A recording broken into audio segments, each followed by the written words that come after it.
Merhaba sevgili astroloji ve kripto yatırım tutkunu dostlar.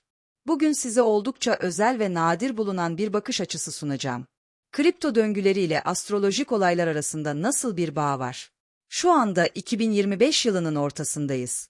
Bitcoin halving gerçekleşti, yükseliş başladı. Ama peki bu gerçekten boğa koşusunun zirvesi mi?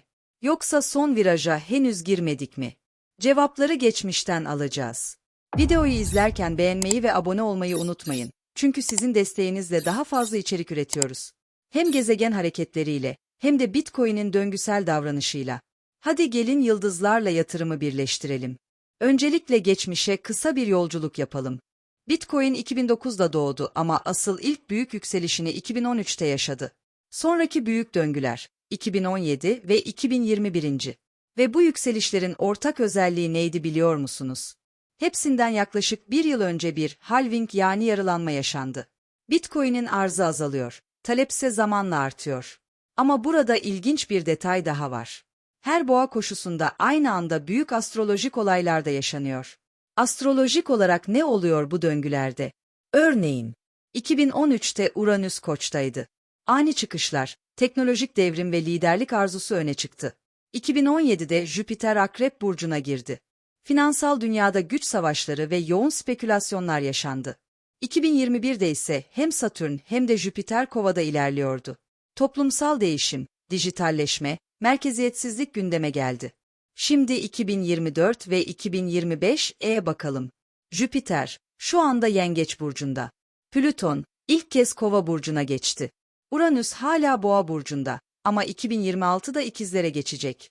Tüm bunlar bize şunu söylüyor. Yepyeni bir finansal düzen kuruluyor.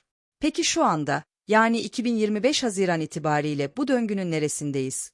Boğa döngülerini 4 aşamada inceleyebiliriz. Birinci aşama, birikim. Halving öncesi sessizlik hakimdir. İkinci aşama, yükselişin ilk dalgası başlar. Üçüncü aşama, parabolik yükseliş ve kitlesel giriş. Dördüncü aşama, zirve ve çöküş. Şu anda tam olarak üçüncü evreye giriyoruz. Yani FOMO dönemi başlıyor. Ama henüz zirveye ulaşmadık. Astrolojik olarak kritik tarihlere bakalım.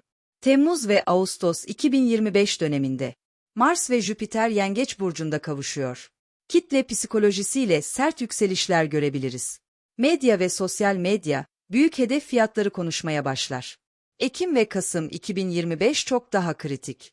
Güneş, Mars ve Merkür Akrep Burcu'nda olacak. Ve en önemlisi, 6 Kasım 2025 tarihinde Boğa Burcu'nda bir ay tutulması gerçekleşecek. Bu tarih, teknik analizle de astrolojik verilerle de Boğa koşusunun zirvesi olabilir. Peki ya sonrası? Burası biraz can sıkıcı ama bir o kadar da gerekli.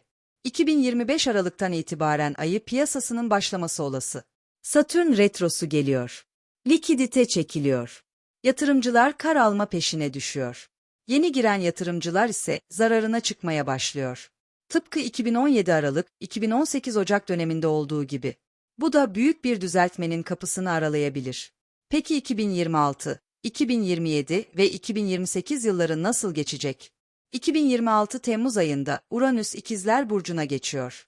Bu dönem, dijital iletişim, yapay zeka, algoritmik ticaret ve sosyal ticaretin hızla yükseldiği bir zaman dilimi olacak.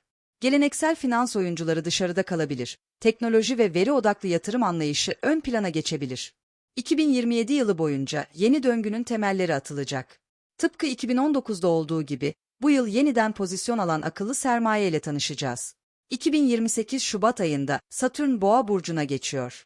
Bu geçiş, kripto paralar için daha sıkı regülasyonların geldiği ve değer kavramının yeniden tanımlandığı bir süreci başlatacak. Yani artık sadece trend olan projeler değil, gerçek kullanım alanı ve sürdürülebilirliği olanlar ayakta kalacak. Sonuç olarak, 2025 sonuna kadar yükseliş devam edecek. Kasım 2025, büyük olasılıkla Boğa koşusunun zirvesi olacak. 2026 ilk yarısı ise düzeltme ve ayı sezonuna sahne olabilir. 2027 yılı yeni döngü için hazırlık yılı. 2028 ise sistemin yeniden yapılandırıldığı bir dönem olacak. Eğer bu tür analizler ilginizi çekiyorsa, bu videoyu beğenmeyi, abone olmayı ve yorumlarda fikirlerinizi paylaşmayı unutmayın. Yıldızlar asla yalan söylemez. Ama onları doğru yorumlamak bizim elimizde. Bir sonraki videoda görüşmek üzere. Bol kazançlı, dengeli ve farkındalık dolu bir yatırım süreci diliyorum.